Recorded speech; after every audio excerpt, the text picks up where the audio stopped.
Chcem sa ťa spýtať, že čo ťa baví? Čo ma baví? Poviem ti, čo ma nebaví. Nie, čo ma baví? Čo ma baví? Veľmi ma bavia ľudia.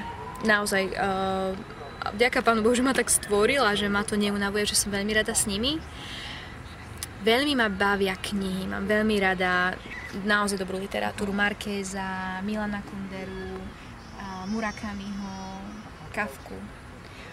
Mám veľmi rada filmy, také dobré filmy.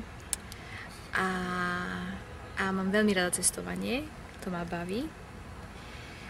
A celkom ma baví tento rozhovor, a to, že sme tu spolu, až som sa skamarátila, čo s mojou kamarátkou Maťkou.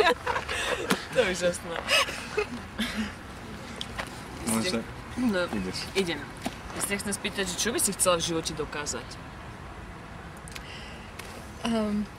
Môžem ti ukázať jednu stranu, ale len tebe, dobre? A OK. ty uvidíš pravdu, ja si zatiaľ budem vymýšľať niečo iné, dobre? Také Dobre. menej osobné.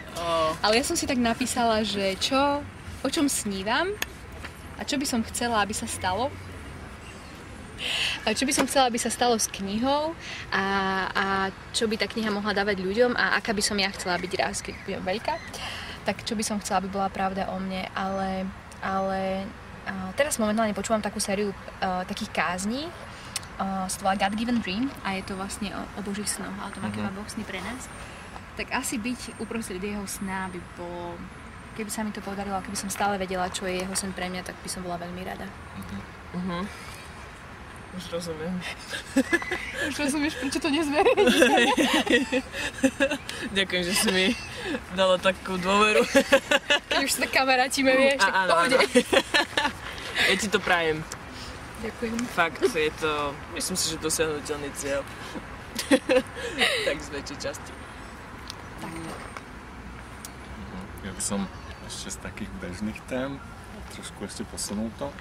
Je pre teba niekto takým vzorom, alebo hrdinom, alebo je taký človek, ktorého obdivuješ kvôli niečomu, alebo možno aj tak, možno tak všeobecne, že možno nejaká vlastnosť, alebo niečo, čo sa ti páči a čo je pre teba také, naozaj, že ťa to chytí, ale možno aj niečo také konkrétne, niekto taký naozaj konkrétny, že... No mám takých ľudí a vyslovene vypísané oblasti, v čom by som chcela sa im priblížiť. Tak určite takí sú.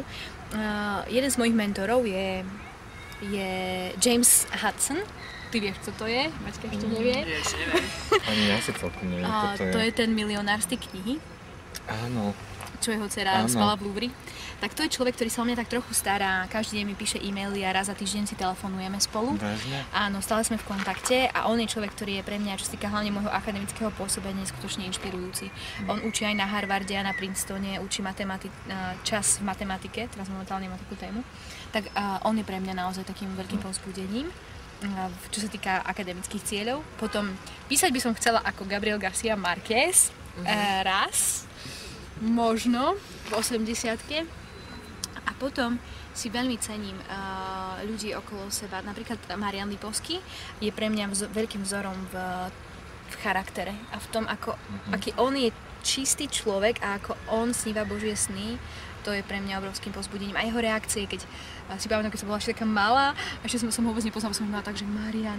A viem, že sme nikdy nestihli vlak, alebo čo, no proste každý iný človek, puberťáci robili chaos, kufre, neviem čo, každý iný by nás zabil.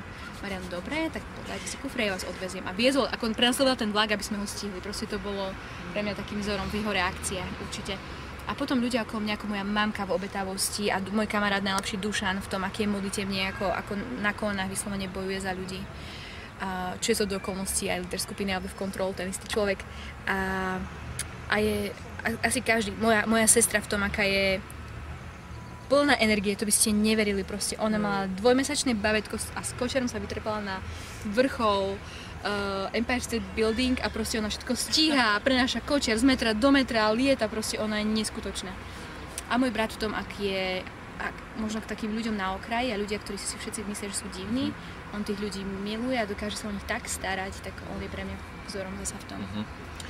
Máš nejaké plány najbližšie ohľadom písania? Alebo máš to také, že nejak to plánuješ dopredu, alebo je to také spontánne, alebo dáš tomu voľný priebeh? Alebo je niečo také, že pripravuješ zhruba, alebo tak plánuješ? plány by boli. Táto kniha, s touto knihou to ide veľmi dobre, tak uvidíme, ako to bude s druhým vydaním alebo s dotlačou. Ale ako vraj mám tu rozprávku, novú, florenskú, tak na to volá sa Rozprávka o slnečnici, ktorá všetko zmeškala. A je to zo pár strán, ale strašne sa teším. Uvidíme, že či z toho bude nejaký projekt alebo nie, že či to bude na vydanie alebo nie. Ale tiež mám pripravenú vlastne od roku 2006, kedy vyšla posledná zbierka básni, tak mám už asi dosť básni na ďalšiu zbierku. Mám super názov, ale tiež ešte neviem, či to vyjde. Ale ten super názov je Rovné cesty na okrúhlej zemi.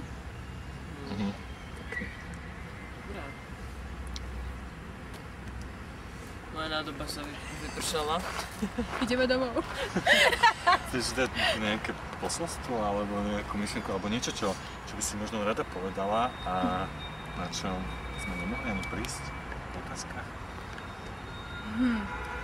Čo by som rada povedala, čo ste sa neopýtali? No, jednu vec, ktorú som si v poslednej dobe uvedomila, je tá, že každý človek má svoju vlastnú cestu. A to je veta z tej rozprávky, kedy si tá malá slnečnica musela uvedomiť, že to je jedno, že je tam sama a že všetci ostatní dopadli inak, ona má svoju vlastnú cestu. A keď si to človek uvedomí, že Boh najlepšie vie, čo je pre nás dobré a pozná nás dokonale a nikdy by nám nechcel ublížiť, keď dokážeme žiť s tým, že on nás pozná a dokážeme mu dôverovať, tak podľa mňa nemôžeme minúť cieľ. A aj ten cieľ, ktorý naplánoval on pre nás, tak možno to.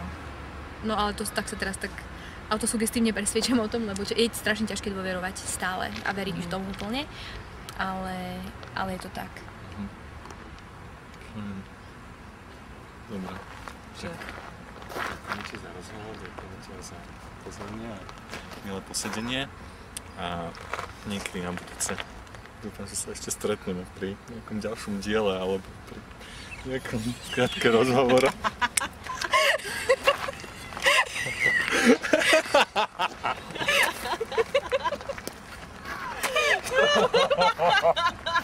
To si odkáme